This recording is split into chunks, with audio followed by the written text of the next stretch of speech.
ശ്രീമഹാദേവ്യൈ നമ. ഓം ശ്രീമദ്ദേവി മഹാഭാഗവതം 12-ാം സ്കന്ധം 7-ാം അധ്യായം ഗായത്രി ദീക്ഷ 155 ശ്ലോകങ്ങൾ. ഓം നാരദൻ. ഓം സഹസ്രനാമാഖ്യമാം ശ്രീ ഗായത്രി സ്തോത്രം ഉത്തമം കേട്ടേൻ മഹാഫലകരം മഹാഭാഗ്യകരം വിഭോ. ഏതെന്നിയേ സിദ്ധമാകാ ദേവി മന്ത്രാധികാരിത. ആ ദീക്ഷാലക്ഷണം ശ്രേഷ്ഠം ഇനി കേൾക്കാൻ കൊതിപ്പു ഞാൻ. ബ്രഹ്മക്ഷത്രിയ വൈശ്യർക്കും സ്ത്രീകൾക്കും വേണ്ടതാം വിധം ദീക്ഷാസാമാന്യ വിധികൾ വിസ്തരിച്ചരുൾ ചെയ്യുക നീ.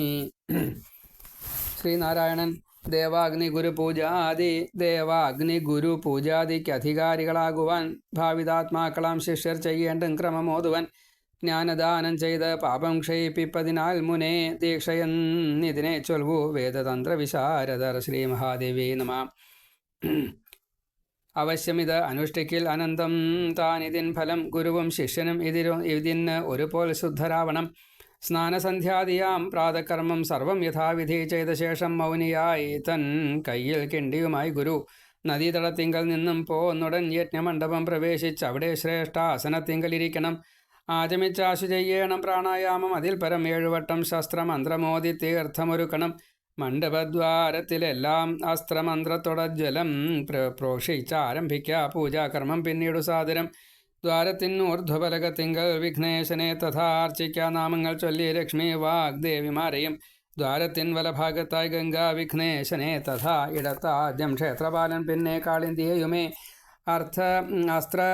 അസ്ത്രദേവതയെ ചേറ്റുപടിങ്കലുമായി മുനെ അർച്ചിച്ച് ദേവീമയമായി സങ്കല്പിക്കുക സർവവും. അസ്ത്രമന്ത്രം ജപിച്ച് ആകാശസ്ഥ വിഘ്നങ്ങളും തഥാ കാലാൽ ചവിട്ടിപ്പോക്കേണം ഭൂമികം വിഘ്നജാലവും.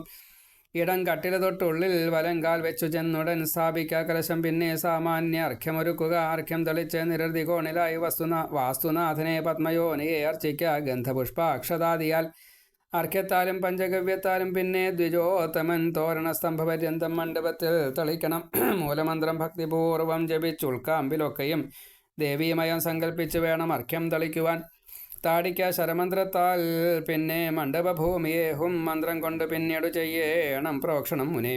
ധൂപങ്ങൾ ധൂപിച്ചു പിന്നെ തൂവണം വികിരങ്ങളെ. ദർഭപ്പുൽ ചൂൽ കൊണ്ട് അതെല്ലാം തൂത്തുമാറ്റി അനന്തരം ഈശാനദിക്കിലായി കൂട്ടിവെച്ച് അതിൽ ചൂല് വയ്ക്കുക. പുണ്യാഹതീർത്ഥത്താൽ പിന്നെ സർവം ശുദ്ധീകരിക്കുക.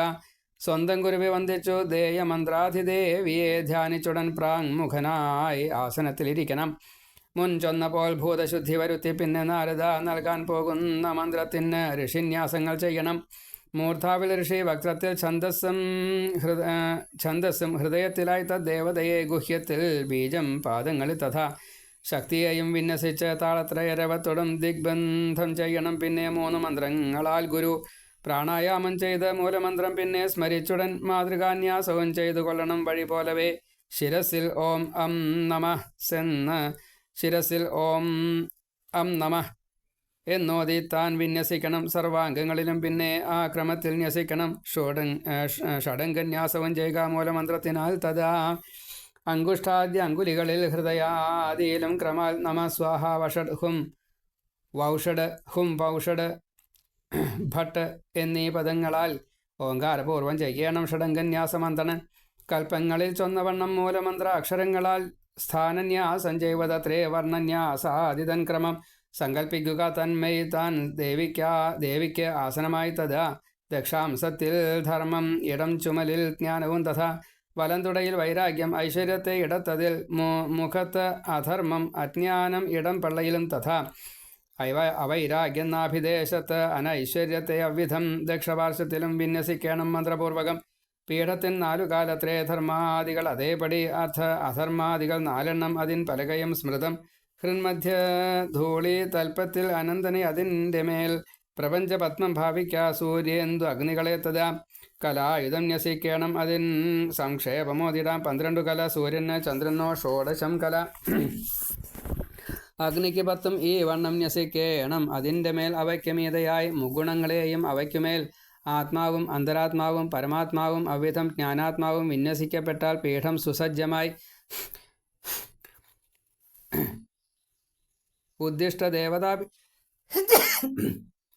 ഉദ്ദിഷ്ട ദേവതാപീഠം മന്ത്രപൂർവം നമിച്ചുടൻ പൂജിച്ചതിൻ്റെ മേൽ പിന്നെ ധ്യാനിക്ക ജഗദംബയെ. മന്ത്രദേവതയെ പിന്നെ കൽപ്പോക്ത വിധിപൂർവകം ആവാഹിച്ചേക്കണം. മാനസോപചാരങ്ങളൊക്കെയും പ്രദർശിപ്പിക്കണം. പിന്നെ കൽപ്പത്തിൽ ചൊന്ന മാതിരി ദേവി പ്രസാദം നേടാനായി മന്ത്രമുദ്രയോരോന്നുമായി ഗുരു പിന്നെ തന്നിടഭാഗത്തായി ഷഡ്കോണത്തിനുമീതയായി വൃത്തം വരച്ച് നിർമ്മിക്കുക. ഗന്ധത്താൽ ചതുരസ്രവം ത്രികോണം നടുവിൽ തീർത്തു കാട്ടണം. ശംഖമുദ്രയെ അഗ്നികോണം തൊട്ട് വലം വെച്ച് കോണുകൾ 6 ഷഡംഗാർച്ചനയും ചെയ്വു. പിന്നെ ഗന്ധാദിയാൽ ഗുരു ശംഖകാൽ അസ്ത്രമന്ത്രത്താൽ പ്രോക്ഷിച്ച മണ്ഡലത്തിലായി സ്ഥാപിക്കണം പൂജ ആരംഭിക്കുവാൻ. പിന്നെ നാരദ മം വന്യമണ്ഡലായേതി ആദ്യം ദശകലാത്മനെ ദുർഗാദേവി അർഘ്യപാത്രസ്ഥനായി എന്നും അതിൽ പരം നമോന്ത്യമായി മന്ത്രമോദി വേണം ആയുധ വയ്ക്കുവാൻ. വന്യമണ്ഡല സംസ്ഥങ്ങളാകും 10 അഗ്നികൾക്കുമായി ശംഖാധാരം തൊട്ട് വലം വെച്ച് ചെയ്യുക പൂജയെ. മൂലമന്ത്രം കൊണ്ട് പിന്നെ പ്രോക്ഷിച്ച ശംഖമുത്തമം ശംഖുകാലിൻ്റെ മേലായി വയ്ക്കണം മന്ത്രപൂർവകം. സൂര്യമണ്ഡലായ ദ്വാദശപൂർവകലാത്മനെ ദുർഗാദേവ്യർഘ്യപാത്രായ നമ എന്നോതി വയ്ക്കണം. ദ്വാദശാത്മാവായ സൂര്യൻ തന്നെ ഉള്ളിൽ സ്മരിച്ചുടൻ ശംഖായ നമ എന്ന് 12 ജലത്തിനാൽ ശംഖിൽ പ്രോക്ഷിച്ച് പൂജിക്ക. തപിന്യാദികളെ ക്രമാത് വിലോമമായി മാതൃകാമന്ത്രവും മൂലമന്ത്രവും ജപിച്ച് വെള്ളം ശംഖത്തിൽ നിറയ്ക്കണം. അതിൽ പരം സോമമണ്ഡലായ ആദിയായി ഷോഡശകലാത്മനെ അമുഖാർഘ്യ അമൃതായേതി നമസ്സെന്നു മുരച്ചുടൻ ശ്രീണിമുദ്രയോടർപ്പിക്ക ജലം. തീർത്ഥങ്ങളെ തഥാ മുൻമന്ത്രമെട്ടാൽ ആവാഹിച്ചത് പോക്കുക തോളിലായി. ഹൃദാ നമ എന്നോതിയിട്ട് ഷഡംഗങ്ങൾ ന്യസിച്ചുടൻ മൂലം 8 ഉരുവാൽ ആച്ഛാദിക്കേണം മത്സ്യമുദ്രയാൽ. പിന്നെ സാമാന്യർഘ്യപാത്രം വലഭാഗത്തു വെച്ചതിൽ ശംഖതീർത്ഥം പകർന്നിട്ട തീർത്ഥത്താൽ സർവവസ്തുവും പ്രോക്ഷിക്കണം. സ്വദേഹത്തെ തന്നെയും ശുദ്ധിയാളുവാൻ തന്മുമ്പിലെ തിണ്ണയിന്മേൽ സർവതോ ഭദ്രമണ്ഡലം വരച്ച് കർണികാമധ്യത്തിങ്കൽ നെല്ല് അരി എന്നിവ നിരത്തി ദർഭയിട്ടാശു കൂർച്ചം വയ്ക്കുക അതിൻ്റെ മേൽ. പിന്നെ സമന്ത്രകം യോഗപീഠസ്ഥാപന ചെയ്യുക. അസ്ത്രമന്ത്ര ജലം കൊണ്ട് മോറി ആ പുതുമൺകുടം ചുവപ്പുനൂലിൻ 3 ഇഴയാൽ ചുറ്റി പീഠത്തിൽ വെച്ച് അതിൽ ഗന്ധാദി കൊണ്ട് പൂജിച്ച് കൂർച്ചവും നവരത്നവും ഇടണം ദേശികൻ. പിന്നെ പ്രണവോച്ചാരപൂർവകം കുംഭപീഠങ്ങൾ തന്നൈക്യം സങ്കല്പിച്ചു വിലോമമായി മാതൃകാമന്ത്രവും മൂലമന്ത്രവും കൊണ്ടു സാദരം തീർത്ഥം നിറയ്ക്കണം. ദേവീഭാവത്തോടും ഘടത്തിലായി അരയാൽ പ്ലാവും മാവ് എന്നിവ തൻ പുതു പൈന്തളിർ അക്ഷതം ഫലവും മറ്റും ഘടത്തിനകമിട്ടുടൻ 2 ചെമ്പട്ടു തുകിലാൽ കലശം മൂടിവെക്കണം. മന്ത്രത്താൽ ചെയ്യണം. പിന്നെ പ്രാണസ്ഥാപനവും മുനെ ആവാഹനാദിയാൽ പിന്നെ പ്രസാദിപ്പിച്ചു ദേവിയെ കൽപ്പോക്ത രീതിയിൽ ധ്യാനം ചെയ്യണം. ദേശികൻ തഥാ ദേവിയെ സ്വാഗതം ചെയ്ത് കുശലം പിന്നെ യോധനം പാദാർഘ്യാചമനീയങ്ങൾ ഓരോന്നായി പിന്നെ നൽകണം. മധുപർക്കവുമേകേണം അഭ്യംഗസ്നാനവും തഥാ. പിന്നെ നിർമ്മലമാം പട്ടുചേല 2 എണ്ണമേകണം. പിന്നെ നാനാമണിഗണ ഭൂഷണാദികളേകണം. മാതൃകാവർണ്ണവിന്യാസം അംഗങ്ങളിൽ അനന്തരം ചെയ്ത് ഗന്ധാദിയാൽ അർച്ചിക്കേണമ ജഗദംബയെ. അഖിൽ സാമ്പ്രാണി കർപ്പൂരം ചന്ദനം കുങ്കുമം തഥാ കസ്തൂരിയം മുല്ല തൊട്ട പല പൂക്കളുമേകണം. രാമചന്ദ്രനം അഖിൽ മധു സാമ്പ്രാണി ശർക്കര ഇവ ധൂപിക്കണം ഹൃദ്യതമം. ദേവിക്ക് ഇതൊക്കെയും നാനാദീപങ്ങൾ കത്തിച്ചു കാട്ടണം. വഴി പോലവേ നിവേദിക്കുക. പിന്നീട് നാനാഭക്ഷ്യങ്ങളും മുനെ പ്രതിദ്രവ്യം പ്രോക്ഷണീസ്ഥ ജലം കൊണ്ടു തളിക്കണം. അംഗപൂജ നടത്തേണം. പിന്നെ മുദ്രകളൊത്തുടൻ അനന്തരം നടത്തേണം. വൈശ്വദേവത്തെയും ഗുരു വലഭാഗത്തുമെഴുകി നിലത്ത് അഗ്നിയെ വെച്ചതിൽ അർച്ചിച്ച് ആവാഹിക്ക. പിന്നെ കലശസ്ഥിതമൂർത്തിയെ പ്രണവവ്യാഹൃതികളാൽ ദേയമന്ത്രത്തിനാലുമേ 25 വട്ടം താൻ ആദ്യം ആഹുതി ചെയ്യണം. വീണ്ടും വേണം വ്യാഹൃതികൾ കൊണ്ടു താൻ അത്ര വട്ടവും അർച്ചിച്ച് പീഠോപരി താൻ ചേർക്ക. പിന്നീടു ദേവിയെ തീ വിടുർത്തി. പിന്നെ ദേവി പാർഷദന്മാർക്കു ചുറ്റിലും ഹോമാവശിഷ്ടം തൂവേണം. ഗന്ധപുഷ്പാദിയാൽ തഥാ പഞ്ചോപചാരവും ഛത്രം താമ്പൂലം ചാമരങ്ങളും ദേവിക്കേകി ജപിക്കേണം. പിന്നെ മന്ത്രമൊരായിരം ഈശാനകോണിൽ സ്ഥാപിച്ച വിഗ്രഹത്തിൻ്റെ മേലുടൻ സ്ഥാപിക്ക. കൽക്കരി അതിലാവാഹിക്കുക. ദുർഗയെ പൂജിക്ക. പിന്നെ ആ തീർത്ഥജലത്താൽ സ്ഥലമൊക്കെയും രക്ഷരക്ഷേരി ചൊന്നസ്ത്രമന്ത്രം കൊണ്ടു തളിക്കുക. കിണ്ടി വീണ്ടും മുൻ സ്ഥലത്തിൽ വെച്ച് പൂജിക്ക ദുർഗയെ. ഗുരുവും ശിഷ്യനും പിന്നെ ഊൺ കഴിച്ചന്നു രാത്രിയിൽ നിശബ്ദം മണ്ഡപത്തിൽ താൻ പണിപ്പെട്ടും ഉറങ്ങണം. വ്രതസ്ഥലം കുണ്ടമിവ സംസ്കരിക്കും ക്രമങ്ങളെ കഥിക്കാം നിന്നോടിനി ഞാൻ സംക്ഷേപിച്ചു യഥാവിധി. മൂലമന്ത്രത്തോടും കുണ്ടം നോക്കി ഭട്ട് മന്ത്രപൂർവകം പ്രോക്ഷണം ചെയ്ത് താടിക്ക സമിത്താൽ സ്ഥലമാകവേ ഹും മന്ത്രത്താൽ പിന്നെ അഭ്യുക്ഷണം ചെയ്ത് വരയ്ക്കണം. സമിത്താൽ 3 വര തലങ്ങനെ വിലങ്ങനെ അഭ്യുക്ഷണം ചെയ്ത് അർച്ചിക്ക ദേവി പീഠമനന്തരം ആധാരശക്തി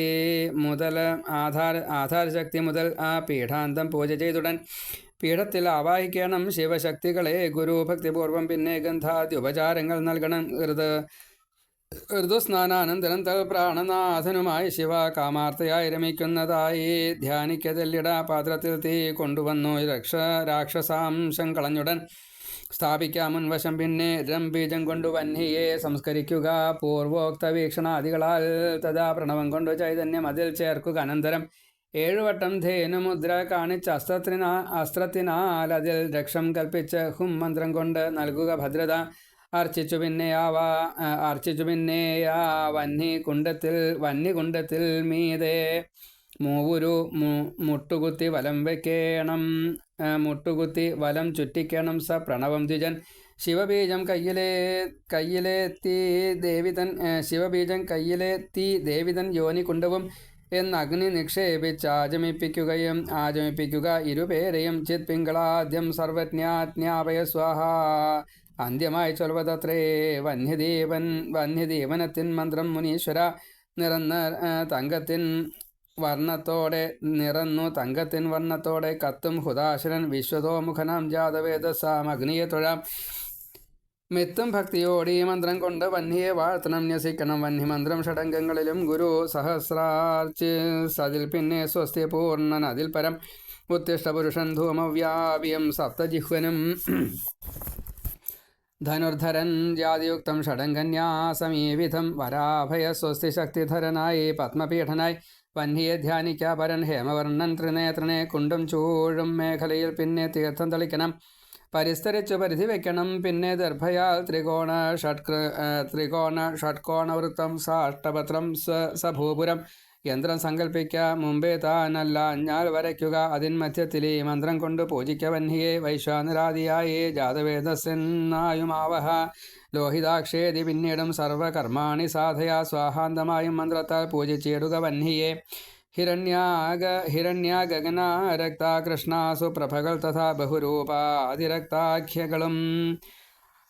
ബഹുരൂപാതിരക്താഖ്യകളുമാമേഴു ജിഹ്വയെ മധ്യ ഷഡ്കോണങ്ങളിലായി പൂജിച്ച് ആ കേസരങ്ങളിൽ അംഗപൂജനവും ചെയ്ത് ദളമെട്ടിനുമായി മുനെ ജാതവേദസാദി സപ്തജിഹ്വാഖ്യൻ ഹവ്യവാഹനൻ അശ്വോദരജനും വൈശ്വാനരനും പിന്നെ അവ്വിധം കൗമാര തേജസ് വിശ്വമുഖൻ ദേവമുഖാഖ്യനും. ഏവം 8 അഗ്നികളെയും പൂജിക്കണം. നമോന്ത്യമായി പൂജിക്കാതിക്പരെ പിന്നെ സശസ്ത്രം 4 ദിക്കിലും നാരായണൻ സൃക്സ്രുവാദ്യങ്ങളെ പിന്നെ സംസ്കരിച്ച് യഥാവിധി സ്രുവത്താൽ നെയ്യ് കോരി ആരംഭിക്ക ഹോമിക്കുവാൻ മുനെ. വലത്തുനിന്ന് നെയ്യ് കോരി തീയിൻ വലതു കണ്ണിലായി അഗ്നയെ സ്വാഹ എന്നോതി. പിന്നീട് ഇടതു കണ്ണിലായി ഇടത്തുനിന്ന് സോമായ സ്വാഹയാൽ മധ്യമാക്ഷിയാൽ മധ്യത്തിൽ നിന്ന് എടുത്ത് അഗ്നി ഷോമാഭ്യാം സ്വാഹ ഓതിയും. വീണ്ടും വലതുഭാഗത്തു നിന്ന് കോരി മുഖത്തിലും ഹോമിക്കുക. അഗ്നയെ സൃഷ്ടകൃതേ സ്വാഹ ഇതി ഓതിയും ഓങ്കാരവ്യാഹൃതികളാൽ ഹോമിക്കണം. അനന്തരം ശ്രീ മഹാദേവി നമ അഗ്നിമന്ത്രം ചൊല്ലി 3 വട്ടം ഹോമിക്ക. പിന്നെയും 8 വട്ടം പ്രണവം കൊണ്ട് പിന്നെ കൃതാഹുതി. ഗർഭാധാനാദി സംസ്കാരത്തിനായി ചെയ്തിടണം ദ്വിജൻ. ഗർഭാധാനം പുംസവനം സീമന്തം ജാതകർമ്മവും നാമകർമ്മം പിന്നെ വാതിൽ പുറപ്പാടെന്ന കർമ്മവും ചോറൂണും ചൗളവും പിന്നെ മഹാനാമ്യാഖ്യമാം വ്രതം. അതിൽ പിന്നീട് ഉപനിഷൽ വ്രതം ഗോദാനവും തഥാ ഉദ്വാഹവും വേദമോദം സംസ്കാരങ്ങളിതൊക്കെയും ശിവശക്തികളെ പൂജിച്ച ആശു ഹോമം വിടർത്തുക. പിന്നെ 5 സമിത്തുക്കൾ അഗ്നിക്കായി ഏകണം ദ്വിജൻ. പിന്നീട് ആവരണങ്ങൾക്കായി ഓരോരാഹുതി നൽകണം. പിന്നെ സ്രുവത്താൽ നെയ്യ് 4 വട്ടം പകർന്നുടൻ സ്രുവത്താൽ മൂടി എഴുന്നേറ്റ് ആസനത്തിങ്കൽ നിൽക്കണം. വൗഷഡന്തം വന്യമന്ത്രം കൊണ്ടതാഹുതി ചെയ്തുടൻ മഹാഗണേശ മന്ത്രത്താൽ 10 ആഹുതി നടത്തണം. വന്യയിൽ ദേവമന്ത്ര അധിദേവതാ പീഠകൽപ്പനം ചെയ്ത് അഗ്നിദേവതാ വക്രങ്ങളെ ഏകീകരിക്കുവാൻ 25 തവണ മൂലമന്ത്രത്തിനാൽ മുനെ ഏകഭാവനയോടൊത്ത് കൃതാഹുതികൾ ചെയ്യുക. ഏവം ഏകീഭൂതമെന്നായി സങ്കല്പിച്ചിട്ട് അനന്തരം അംഗദേവതകൾക്ക് 6 പേർക്കും വെവ്വേറെയും തഥാ 11 ആവരണദേവതകൾക്കും യഥാക്രമം എണ്ണിയിടേണം ആജ്യാഹുതികൾ. നാരദ ആ ദേവതാ നാടികൾ തൻ സന്ധാനം ഇതിനാൽ കൃതം. ഏവം ഭാവിച്ച് കൽപ്പോക്തമാകും ദ്രവ്യങ്ങളോ തഥാ എള്ളോ കൊണ്ട് 1008 വാരം ആ സാധകോത്തമൻ മൂലമന്ത്രം ജപിച്ച് അഗ്നിയിങ്കൽ ഹോമിക്കണം മുനെ. ഏവം ശ്രീദേവിയും മറ്റ് ആവൃതി ദേവതകളും തഥാ വന്യാദിദേവന്മാരും സന്തുഷ്ടരായെന്നു കാണണം. നന്നായി കുളിച്ച് സന്ധ്യാദി ചെയ്ത് വസ്ത്രദ്വയത്തോടും മെയ്യിൽ ഭൂഷണവും കയ്യിൽ കിണ്ടിയും പൂണ്ട ശിഷ്യനെ ഹോമകുണ്ടത്തിനടുത്തേക്ക് ആനയിക്കുക. അതിൽ പരം ശിഷ്യൻ ഗുരുവേയും സഭ്യന്മാരും വിപ്രരെയും തഥാ കുലദൈവത്തെയും കൂപ്പി ആസനത്തിലിരിക്കണം. പിന്നെ സ്വശിഷ്യനെ സ്നേഹലോലം വീക്ഷിച്ചു ദേശികൻ ഭാവിക്കണം തച്ചൈതന്യം തന്നിലേക്ക് ലയിച്ചതായി. പിന്നെ ദേവാനുഗ്രഹത്തിന് അർഹനാക്കി സ്വശിഷ്യനെ ശുദ്ധീകരിക്കാൻ തദ്ദേഹാധ്വാക്കളെ ദിവ്യദൃഷ്ടിയാൽ ഓരോന്നോരോന്ന് വീക്ഷിച്ച് ഗുരു ആഹുതി ചെയ്യണം. കാലിൽ കലാധ്വാവ്, പിന്നെ തത്വാധ്വാവ് ഗുദത്തിലും, നാഭിയിൽ ഭുവനാധ്വാവ്, വർണ്ണാധ്വാവധ ഹൃത്തിലും, നെറ്റിയിന്മേൽ പദാധ്വാവ്, മന്ത്രാധ്വാവ് ശിരസിലും. 6 അധ്വാക്കളെ ഇമ്മട്ടിൽ ക്രമാൽ ധ്യാനിച്ചു ദേശികൻ. നെയ് കുഴച്ചുള്ള എള്ള് കൂർച്ചം കൊണ്ട് എടുത്താശു ശിഷ്യനെ പ്രത്യംഗം തൊട്ടുകൊണ്ട് അധ്വമന്ത്രം ഓങ്കാരപൂർവകം ഉച്ചരിച്ച് 8 വട്ടം തീയിൽ ആഹുതി ചെയ്യണം. പിന്നെ ഭാവിക്കുക ഇവയെ ബ്രഹ്മത്തിൽ വിലയിച്ചതായി, വീണ്ടും ബ്രഹ്മത്തിൽ നിന്നുണ്ടാക്കിയതായി താൻ നനച്ചുടൻ ആത്മസ്ഥമായ ചൈതന്യം യോജിപ്പിക്കുക ശിഷ്യനിൽ. പിന്നെ പൂർണ്ണ ആഹുതി കഴിച്ച് അമ്പയെ കലശത്തിലായി നയിച്ചങ്ക ആഹുതികൾ ഓരോന്നായി വ്യാഹൃതിയാൽ മുനെ. പിന്നെയും ചെയ്തുടൻ തന്നിൽ വിസർജിക്കുക വന്ഹിയെ. കുണ്ടോപാന്തത്തിങ്കൽ നിന്നും മന്ത്രപൂർവ്വം സ്വശിഷ്യനെ കണ്ണുകെട്ടി എണീപ്പിച്ച് ഘടോപാന്തം നയിച്ചുടൻ ചെയ്യിക്ക ശിഷ്യനെ കൊണ്ട്. ദേവിക്ക് കുസുമാർച്ചനം നേത്രബന്ധം നീക്കി ദർഭാസനത്തിൽ പിന്നെ ദേശികൻ ഇരുത്തി ശിഷ്യദേഹത്തിൽ ഭൂതശുദ്ധിയും അവിധം മന്ത്രന്യാസങ്ങളും ചെയ്ത് മറ്റൊരേടത്തു ശിഷ്യനെ കൊണ്ടിരുത്തി കലശ സംസ്ഥങ്ങളാം പല്ലവങ്ങളെ ശിഷ്യന്റെ മൂർധാവിൽ വെച്ച് മാതൃകാമന്ത്രപൂർവകം അഭിഷേചിക്കണം. ദേവതാത്മകം കുംഭവാരിയാൽ രക്ഷാർത്ഥം ചെയ്യണം. പിന്നെ വർദ്ധനീ ജലസേകവും. പിന്നെ ശിഷ്യൻ എഴുന്നേറ്റ് വസ്ത്രം മാറ്റിയുടുത്തുടൻ ഭസ്മവും തൊട്ട് ഗുരുസന്നിധിയിൽ ചെന്നിരിക്കണം. സ്വഹൃത്തിൽ നിന്നിറങ്ങിയിട്ട് ദേവി ശിഷ്യന്റെ ഹൃത്തിലായി കടന്നതായി പിന്നെ ഭാവിക്കണം. കാരുണ്യവാൻ ഗുരു അഭേദബുദ്ധിയോ തർച്ചിക്കണം. പിന്നീട് ശിഷ്യനെ ശിരസിൽ കൈവച്ച ശിഷ്യൻ തൻ വലം ചെവിയിൽ ഗുരു മഹാദേവി മഹാമന്ത്രമോദനം. പിന്നെ 108 വട്ടം ആ മന്ത്രം ജപിച്ചിട്ട് ആശു ശിഷ്യനും ദേവതാത്മാവാം ഗുരുവേ സാഷ്ടാംഗം വേണുകൂപ്പണം അർപ്പിക്കണം. ജീവിത സർവസ്വവും ഗുരുവിൽ തഥാ ലോഭമെന്നീ വേദവിത്തുക്കൾക്ക് ദക്ഷിണയും തഥാ വിപ്രർക്കും വടുകന്മാർക്കും കന്യകൾക്കും അതേവിധം ദീനന്മാർക്കും ദരിദ്രർക്കും നൽകണം ഇഷ്ടഭുക്തിയും. ഏവം കൃതാർത്ഥനായ പിന്നീടെന്നും മന്ത്രാർച്ച ചെയ്യണം. ശ്രേഷ്ഠം ദീക്ഷാവിധി മുനെ വഴിപോൽ ചൊന്നു തന്നു ഞാൻ. എല്ലാം വിചാരിച്ചു കണ്ട് ദേവീപാദം ഭജിക്ക നീ. ബ്രാഹ്മണർക്കിതിലും മീതേ ധർമ്മം മറ്റില്ല നാരദ. നൽകുന്നു മന്ത്രോപദേശം സ്വസ്വഗോത്രാനുസാരമായി വൈദികന്മാർ തന്ത്രരീതിയെങ്കിൽ താന്ത്രികരും മുനെ. അതാതാൾക്ക് വിധിച്ചോണം, അതാതാൾ നിർവഹിക്കണം. നീ ചോദിച്ചത് സർവം ഞാൻ ഓതി തന്നേൻ മുനീശ്വര. പരാംബികാപാദപത്മം ഇന്നു തൊട്ടു ഭജിക്ക നീ. ഞാനും നിർവൃതനായി തീർന്നിത് ഇതിനാൽ തന്നെ നാരദ. വ്യാസൻ സർവോത്തമം ശ്രീദേവി മഹാത്മ്യമേവം മഹാമുനി ശ്രീമദ് നാരായണൻ നാരദർശിക്കോതിക്കൊടുത്തുടൻ ദേവി പദാബ്ജം ധ്യാനിച്ചു കണ്ണടച്ചു സമാധിയിൽ. സർവത്ര ഗോവിന്ദനാമ സങ്കീർത്തനം ഗോവിന്ദ ഗോവിന്ദ. ദേവി പദാബ്ജം ധ്യാനിച്ച് കണ്ണടച്ചു സമാധിയിൽ ഗുരുവാം ഭഗവാൻ തന്നെ കൂപ്പി. പിന്നീടു നാരദൻ തപസ്സിനായി ഗമിച്ചാൻ ശ്രീദേവി ദർശനലാലസൻ. ശ്രീ മഹാദേവ്യൈ നമ. നാരായണ മഹർഷി ഈ ഗായത്രി ദീക്ഷാവിധി, പൂജാവിധി, അതിൻ്റെ ഉപാസനാവിധി എല്ലാം നന്നായിട്ട് തന്നെ പറഞ്ഞു. ബ്രാഹ്മണ്യത്തിൻ്റെ മേന്മകൾ, ബ്രാഹ്മണ്യം കിട്ടുവാനുള്ള ഭഗവത് അനുഗ്രഹം, ഭഗവതിയുടെ അനുഗ്രഹം, അതേപോലെ ഷോഡശ സംസ്കാരാദികൾ, ഷോഡശോപചാരമുള്ള പൂജ, ഇതെല്ലാം വിസ്തരിച്ച് ബ്രാഹ്മണ്യത്തെ എത്രത്തോളം ഉയർത്താൻ സാധിക്കുമോ അതെല്ലാം പറഞ്ഞു.